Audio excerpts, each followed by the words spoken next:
Hello everyone, my name is Jordan Seyer and I'm from Southeast Missouri State University in Dr. Holly Wagner's class, Counseling Theories. I do just want to welcome you and I want to let you know I'm so glad that you're here. I do want to let you know that today's topic is going to be Adlerian theory. And so let's get going on that. All right, now before we get started, a couple housekeeping things to keep in mind. I do just want to let you know that for the activity today, you'll need a piece of paper as well as a pencil. So I'm going to give you about 5 seconds to locate that. If you do need more time, you are free to pause this presentation and find those things at your leisure.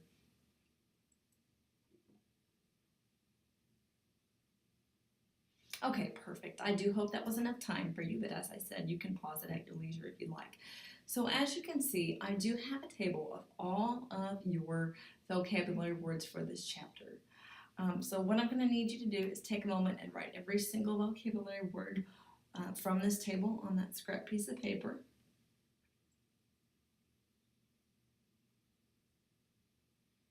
Okay, perfect. I do hope that was enough time for you. Okay, and just a few little notes here. I know that Dr. Wagner did require us to have a sort of a cheat sheet or follow along guide, kind of a notes guide for you guys.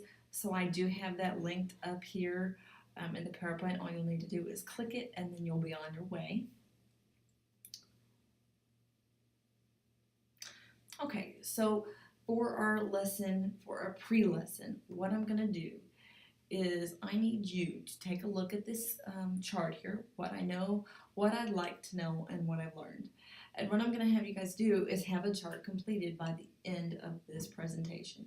A lot of you guys may also know this as a KWL chart. So what I'm going to have you do is make that table and make sure that you have 3 columns. What I know. The second column will be what I'd like to know, and the third column will be what I learned. Then you'll have 17 rows. Those 17 rows are for each of the 17 vocabulary words. So what you'll do is you will fill in, a question that you have maybe about a certain vocabulary word. Then you say what you'd like to know about the vocabulary word. And then at the end of the presentation, at the conclusion of all of this, you'll say, what did I learn about it? And then we'll talk about those in class as well. For an example, I have included on this following slide, this is how your chart should look initially. For an example, I included what I already know. I know that Adlerian's first name was Alfred.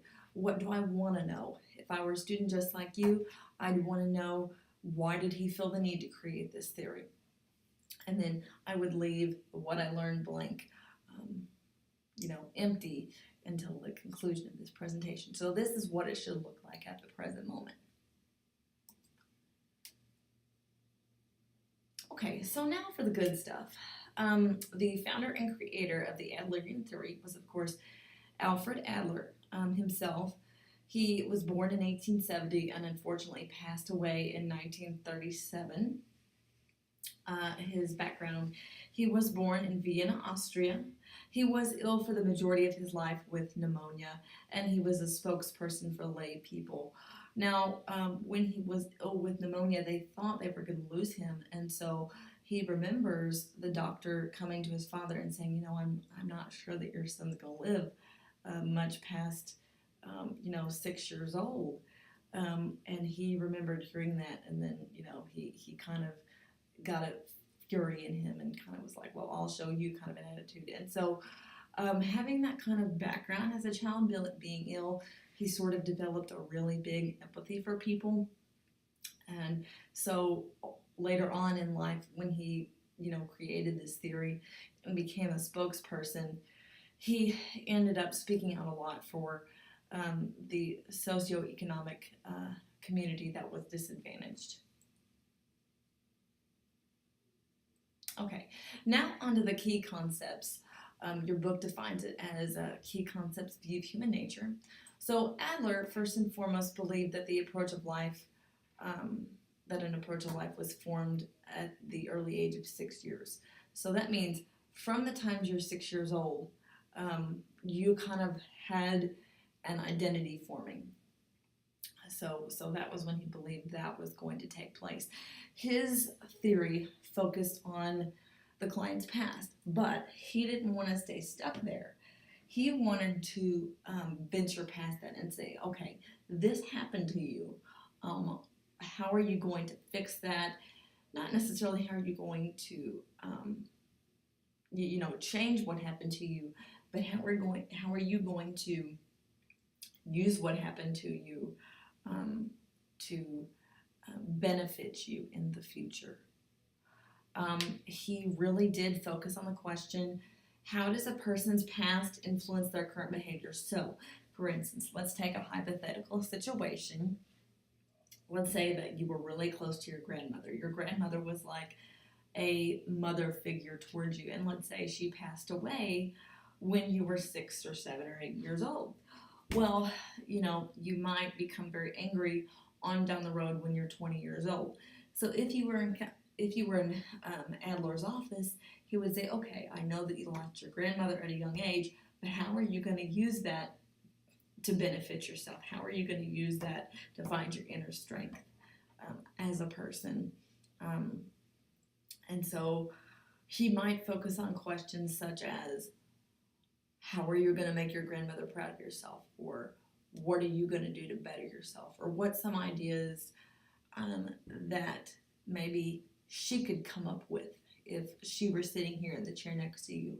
What were some ideas that she could come up with to make sure that you have a better quality of life and to make sure that you are making her proud even though she's not here?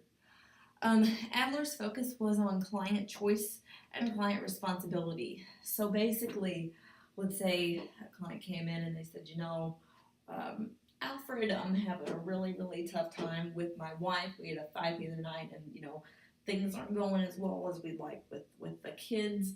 And so Adler would go into that and then he would say, well, what caused this, kind of downfall of your family, or the chipping away of your family? And he would say, for instance, the kids just aren't doing well in school and it makes me angry. His focus was on client choice. So he might say, Bob or Paul or whoever, he might say, you have a choice to become angry. Or you can say, you know what, Johnny, I know you didn't do so well on your tests. Let me help you with that. So basically, Adler was saying we have a choice for how we act and how we react to people. So that was very noble of him to do. To believe in rather. Adler also explored with clients the meaning of life, what it means to be successful, what it means to have success in the completion of tasks, and the idea of perfection as well. So he dealt with those concepts quite frequently. And then we also have key concepts as well: subjective personality, perception of reality. Adler attempted to view the world subjectively, meaning he attempted to view it from the perspective of his client, to say, okay, I'm going to put myself in my client's shoes right now. How do they feel? He also maintained that how people viewed the world was more important than objective reality. So let's say, for example, that someone may say to you, Bob, I hate your guts. Well, those thoughts and those feelings to that person named Bob, they're more important because of how they make him feel than the actual objective statement of I hate your guts. So what is being felt is more important than what was necessarily being said in Adler's view. And perceptions do co-line with the thoughts, feelings, values, and beliefs that we have about ourselves as well. Okay, a couple key concepts: the unity and pattern of human personality. I'm just going to read this to you directly because I think that it is very, very important. So the idea of this theory is to understand the whole person within their socially embedded context of family, culture, school, and work. So, what Dan is going to talk to you guys about is Freud and how Freud believed that, we get our sexuality and we get our personality from, the basis of sex, and everything basically with Freud revolved around sex. Now, Adler, they did really work close in connection with one another, but then their ideas began to separate. But anyway, I'll get more into that. But Adler took the view that no, you can't just pick a piece here and pick a piece here and attempt to understand a person in parts. You have to understand them all together. So you have to understand not only their family context, you have to understand their culture, how they are in school, and what their work life is like. You have to understand all that to understand the person completely. Now, also, according to Gerald Corey, which is author of our textbook, we are creative, socially decision-making beings who act with purpose and cannot be fully known outside the context of having meaning in our lives. So basically, we are creative humans. We interact socially, and we make decisions that we can't isolate those things. We can't isolate creativity. We can't isolate social behavior, and we can't isolate social decision making, rather, without knowing the context and without knowing what those decisions and what those creativity dimensions might mean in our lives. So we can't differentiate all of that. The human personality becomes unified through the development of a life goal. This is very important in my belief. An individual's thoughts, feelings, beliefs, convictions, attitudes, character, and actions are expressions of his or her uniqueness, and all reflect a life plan that allows for a movement toward a self-selected life goal. So what this means is that we are human, and we have thoughts, we have all of these things that develop our personality, and with that personality, we have a goal. So once we have a goal, let's say, okay, for example, I'm going to use myself as an example here. When I was 6 years old, I was up, in front of that classroom being that teacher that I wanted to be. And that's an example of kind of Adler. I had that social identity of a teacher, and that's what I wanted to be all throughout my life. So when I got into practicum and didn't realize that that was what I wanted to be, that was kind of a whole redevelopment of my personality. So basically, this last little bullet point is saying that once a person's thoughts, feelings, and beliefs come intertwined with that goal, that is who that person is, and that's what helps shape that human personality. And when something like that falls, like in my example, or deteriorates, it becomes a challenge because that person has to redefine a new identity. And so that is why that is so important.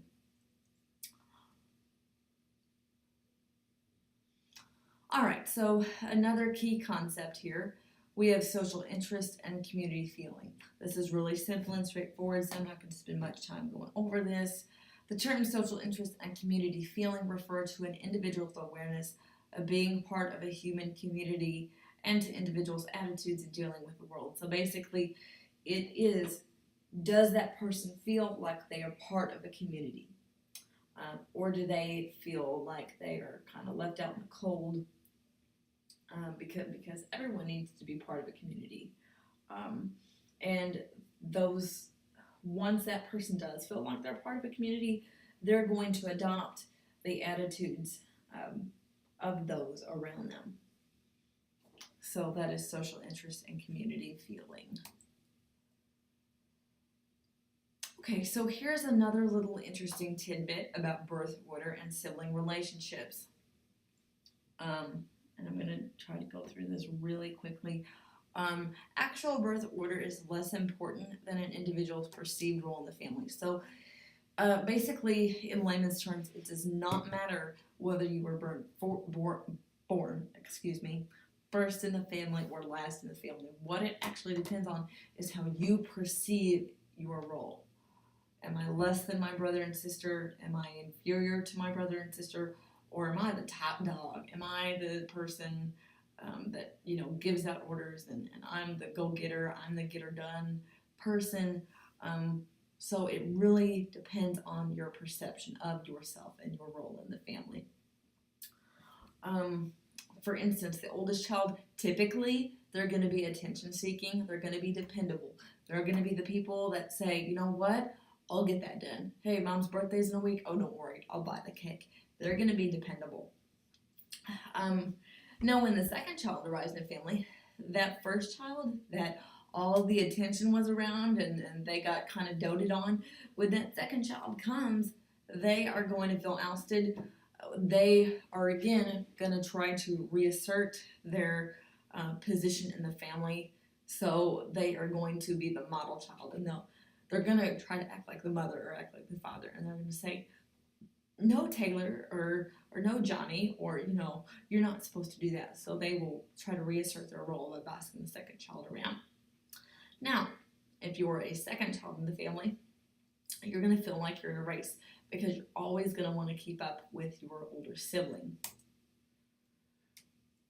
Okay, so if you are the third child, you are going to feel like life is unfair and you've been cheated out of having really good relationships. Now, if you're the third child, it could go two ways. You could be known as the troublemaker in the family, or you could be known as the peacemaker, and you could say, you know what, I'm the last person in the family. I got to keep us all together. So there's two personality traits that you could go with if you were the third child, or that you could, kind of adopt. And there is some information in there about being only children, but I didn't have time to delve into that. But if you'd like information on that, that is going to be on page 109 of the text. Now here is more on his theory expansion. As I mentioned earlier, he did work a lot. Adler did work a lot with Freud. So he did not only contribute to the initial introduction of psychodynamic theory, but expanded it as well. Unlike Freud, Adler maintained that there had to be a unity between personality, contending that people can only be stood as integrated, complete beings. And that goes back to the idea that you have to consider the whole individual. You can't just consider his sexual needs. You have to consider his schoolwork, his family life, his, what he likes to do in his spare time, his attitudes towards certain things. You have to check on all that. So then here's another slide about theory expansion. Unlike Freud, who believed, as we said, strongly in biological, instinctual, and sexual urges as the basis for forming our psychosexual development, or our psychological development, rather, Adler believed humans are motivated primarily by social relatedness. So in other words, they want to be connected. They desire to be connected to a community rather than by sexual urges. Behavior is purposeful and goal-directed and conscientious. And I want you to pay attention to that, because every single action that we do, it's going to have a goal. For example, if we like a person, if a guy likes a girl, they're going to act in a certain way so that she can like him, so he can feel secure in asking her on a date. So every action that we do has a goal. Or we might study a little bit more because we want that A.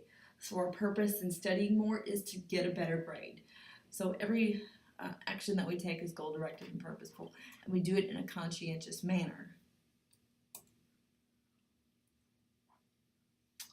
Now, Adler maintained that the ultimate goal of therapy should be to develop a client's sense of belonging and to assist in the adoption of behaviors and processes characterized by community, feeling, and social interest. So basically, his goal in therapy is to make the client feel like they belong and to kind of assimilate them successfully and seamlessly into their community.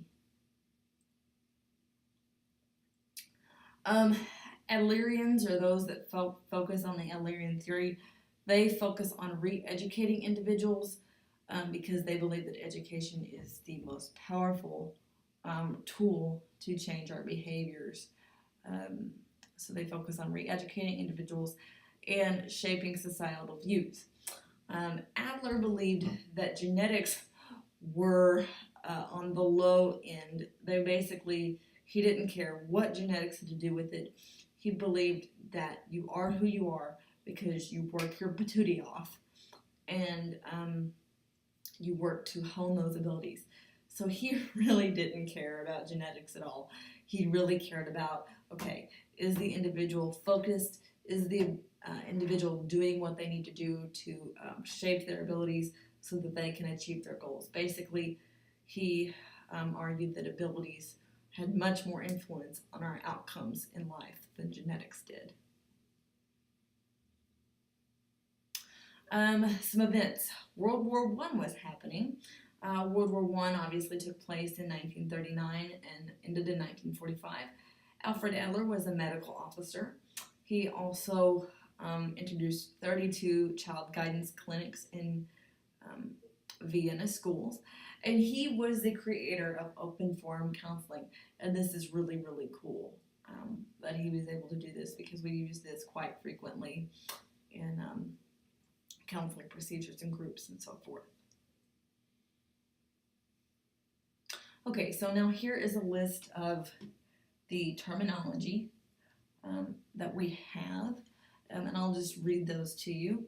You have birth order, community feeling, early recollections, encouragement, fictional finalism, family constellation.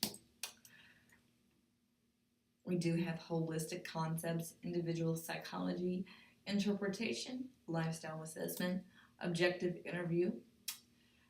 Then we also do have phenomenological approach, private logic, reorientation, social interest, and subjective interview. And let me go back here. I do want to let you know that I have put all of those terms in alphabetical order, and I have listed the page numbers on the end of those terms as well for your reference. But what I'd like you to do is now go back to that lovely sheet of paper that you have, and now I want you to fill in what you learned about each one of those terms. So take a few moments. You can pause this recording if you need to. Go over each of those terms, read the definitions, and then I want you to read those in the book if you need to, and then talk about what you learned. For instance, I know that Adlerian's first name was Alfred. What's a question that I have? Why did he feel the need to create this theory? Then my answer to that, finally, I have this third box filled in. I said he created his theory because he believed childhood human development relied on more than psychosexual urges. He believed that children were motivated by social interaction. So basically, all of those blocks should be filled in by the end of this.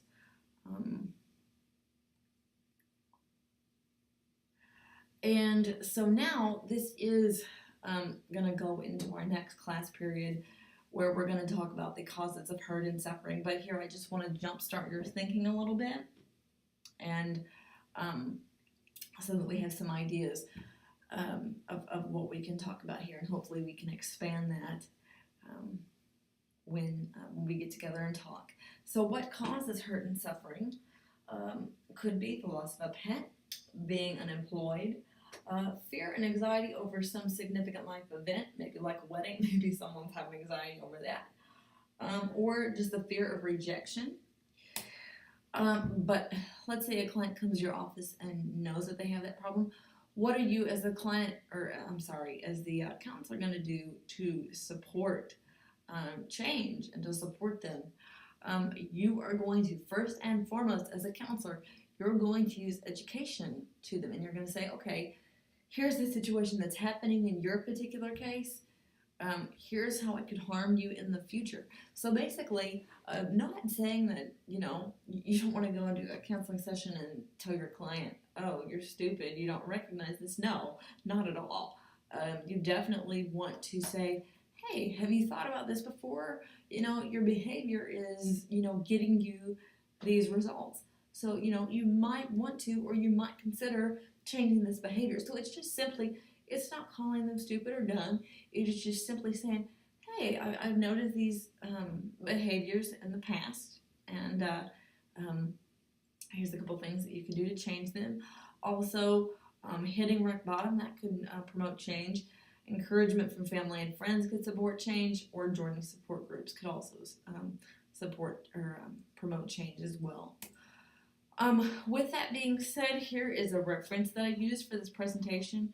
This author is Gerald Corey. This is, of course, Theory and Practice of Counseling and Psychotherapy. So if you like that, there's the information if you need more. So with that being said, I do want to let you know that I hope you have enjoyed this presentation, and I hope it has been informative as well as educational. I do hope to see you soon, and classmates, I hope you come to class with a lot of questions. Okay, thank you so much for listening to my presentation, and have a wonderful day.